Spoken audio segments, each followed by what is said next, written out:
My name is Sam, and I'm 34.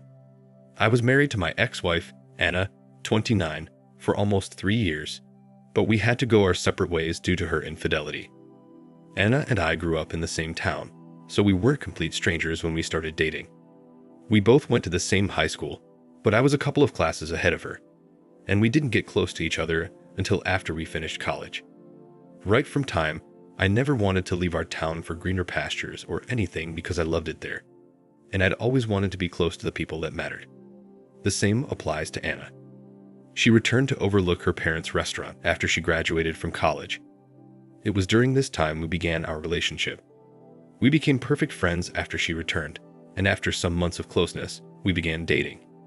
Because we lived in a small town, everyone was aware of our relationship and the possibility of us ending up together. They were right, as that's precisely what happened. After about a year and a few months of us dating, we ended up getting married, and the wedding was beautiful. I'm an artisan, and I worked as a carpenter and earned a decent amount of money, so I gave my wife the kind of wedding she'd always wanted. It wasn't that elaborate, but it was what she wanted, and everything turned out as planned. After we got married, we went on our honeymoon, but just 2 days after we left, we had to return because her mother passed away in her sleep. It was a very tough season for the both of us as she was an only child, and I imagined how terrible she must have felt to lose her mother like that. Meanwhile, I supported her in every way I could. I grieved with her, cared for her, and was there for her at all times. It wasn't how I wanted us to start our marital journey, but since death was something no one could predict or stop, there was nothing I could do. Because of the loss, she had become a shadow of herself and lost interest in many things. My wife started coming out of her shell in the second year of our marriage after she was done with the grief of her loss. When this happened, I was so glad and looked forward to having her back. The first year had been very tough for me, and I loved her so much and didn't do anything to break our vows. I expected that our relationship and marriage would be fixed after she got over her mother's death, but that wasn't the case. I felt like she was cold to me, and even when we got intimate, I didn't feel the spark we used to have while we were dating. Most times, it felt like I was forcing myself on her, and it kept getting worse that I had to do some online research. With the result of my research, I was able to learn a lot of things and understood why she acted that way. I knew I had to give her time, and it felt like we were drifting apart the more time I gave her. I didn't enjoy the first 2 years of my marriage, but I had to stay because I expected her to get herself together sooner. One time, I even confronted her about her change in behavior and how I wasn't enjoying our marriage, but she said I was selfish and insensitive.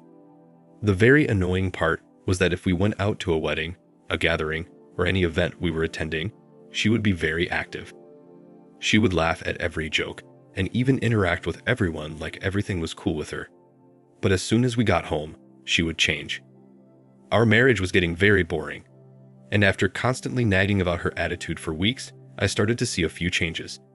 She became more active at home, spent time with me, and we started doing all the fun things we used to do as singles, but never had the opportunity to do in our marriage because of the tragedy that struck.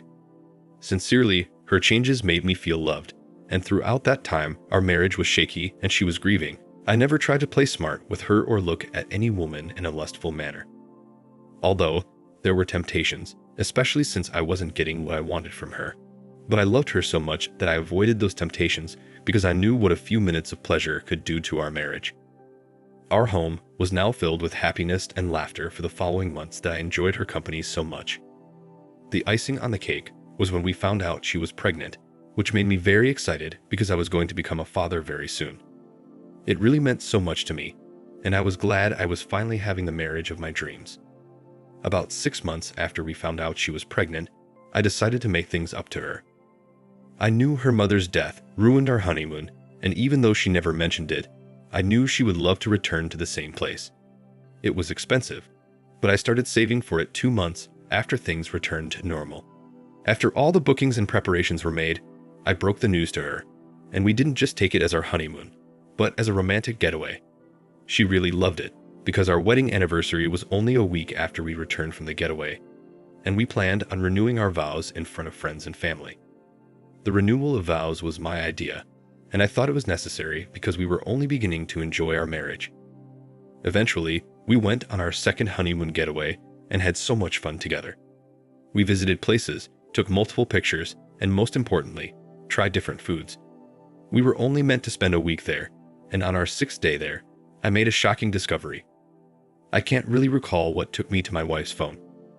I think we were having a gist about a news that went viral on Facebook, and since I wasn't on Facebook then, she gave me her phone so I could read it. Then she went into the bathroom to shower. And because I wasn't very interested in the news, I pressed the return key, and it opened her text messages. I know I shouldn't have read her messages, but I couldn't resist the temptation as it was my first time doing so. There was a name saved as My Happiness in Spanish, and it piqued my curiosity. So I opened the message, and to my greatest surprise, it was our former wedding planner. There were also a lot of pictures shared between them. Nudes, pictures of them together in bed, and photos of them kissing each other. Another thing was, they had been dating each other for almost 2 years under my nose, and a month after our wedding anniversary was their 2nd anniversary.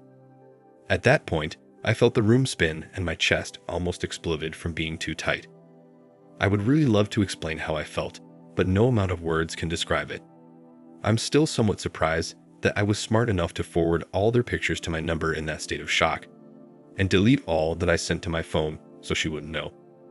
Honestly, the rest of our romantic getaway was ruined, and there was a change in my attitude too. I was so worried that the child she was carrying wasn't mine, and for nights, I could not sleep well or think straight. I even missed working on most of my clients' projects because I was not in the right mind. Meanwhile, I kept everything to myself and did not confront her about anything. Honestly, I was literally at the worst state I could ever be, but I kept on telling myself to keep calm, and that she must pay dearly for her actions. After days of thinking, I decided that the best way to get to her was to give her a surprise package on the upcoming anniversary. I was going to humiliate her in the presence of everyone she knew. In the subsequent days, I tried my best to behave calmly, and she was so engrossed with our small renewal of vows party that she thought I was having mood swings again. The day of our anniversary finally arrived and everyone was around. We did our thing, and I was patient enough for our vows to be renewed. They didn't mean anything to me anymore.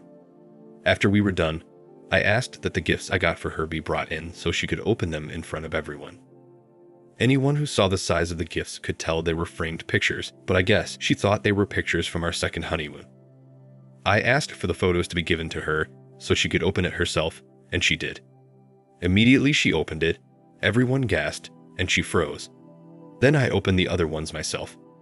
All 3 pictures were of her and our former wedding planner in bed, naked together, and a picture of them kissing each other. Funnily enough, he was also in attendance, and his wife and children were there too since we were close in some way. I felt so satisfied to see the expression of confusion and shame in their faces, and to expose my wife and embarrass her in front of everyone. Then I told her it was over between us, and I wanted nothing to do with the child she was carrying because it was obviously not mine. She cried, begged, and even said she didn't know how she entered an affair with him, but she was drawn to him because he comforted her more and didn't fake his grieving like I did. I was shocked to hear her say such because I sacrificed so much in her grief to be with her. What she said really hurt me, and it was more reason to get her out of my life. We divorced shortly after, and the whole town carried the news. The wedding planner's wife was so mad that she left him immediately, and in addition, he was forced to resign after words spread like wildfire. I never took responsibility for the pregnancy, and the wedding planner said it wasn't his until DNA evidence confirmed it was. It still hurts me whenever I remember what I got in return for being patient with my ex-wife and loving her foolishly. I still haven't healed yet, and the wound opens each time I remember it. It's been several months, and I haven't been in another relationship since then. I don't know if I will, but I'm sure I can never love another woman the way I loved her. This is my story. I don't know if I could have done things any differently, but I hope I did what was right for me at the time. Thank you for watching. Like, comment, and subscribe if you enjoyed the video. Until next time, I'll see you again. Take care.